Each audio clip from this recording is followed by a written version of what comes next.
টিসিবির খোলা ট্রাকে পণ্যের দাম বৃদ্ধিতে ক্ষোভ জানিয়েছে স্বল্প আয়ের মানুষ।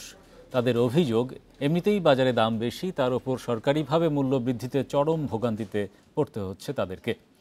টিসিবি বলছে সরকারি ভর্তুকি কমাতেই ট্রাকে দাম বাড়ানো হয়েছে, তবে ফ্যামিলি কার্ডধারীরা আগের দামেই পণ্য কিনতে পারবেন।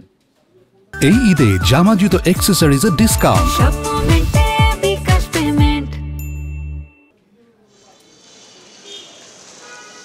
বৈরী আবহাওয়ায় পণ্য বিক্রিতে সমস্যা হলেও বৃষ্টি কমতেই টিসিবির ট্রাকের পেছনে এভাবে ভিড় জমে যায়। উদ্দেশ্য বাজারের চেয়ে কম দামে তেল, চিনি, ডাল কেনা। পণ্য কিনতে ভোক্তাদের আগ্রহ থাকলেও দামে স্বস্তি মিলছে না। গুনতে হচ্ছে আগের চেয়ে বেশি টাকা। ট্রাকে প্রতি লিটার সয়াবিন তেল কিনতে হচ্ছে ১৩৫ টাকায়, যা আগে ছিল ১০০ টাকা। কেজিতে ২০ টাকা বেড়ে মসুর ডাল বিক্রি হচ্ছে ৮০ টাকা, আর চিনির মূল্য দিতে হচ্ছে ৭০ থেকে ৮৫ টাকা কেজি। অনেক সমস্যা, এখন তো ক্রয় ক্ষমতার বাইরে, তারপরও এখন না খাইলে তো জীবন বাঁচবে না। ১০০ টাকা লিটার ছিল, সেটাই ভালো ছিল।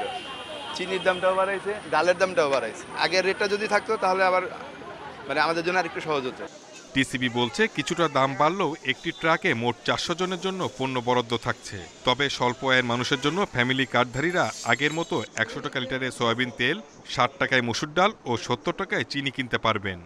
এটা যেহেতু যে কোনো ভোক্তা সাধারণের জন্য আমরা ক্রয় করছি, যাতে নিম্ন আয়ের মানুষের জন্য ব্যাঘাত না ঘটে, এই জন্য এটা বাজারের তুলনায় সাশ্রয়ী করে, তবে ভর্তুকি কমিয়ে আনা সহ যেন বাজারে সুশৃঙ্খলভাবে আমাদের পণ্যটা যায় এবং অতিরিক্ত মানুষকে সেবা দেওয়া যায়, এই লক্ষ্যে এটা করা হয়েছে। টিসিবি ডিলারদের স্থায়ী দোকানের পাশাপাশি সারা দেশে ৬৯০টি খোলা ট্রাকে পণ্য বিক্রি চলবে ৩ জুন পর্যন্ত। Shahid Ahmed, independent news, Dhaka.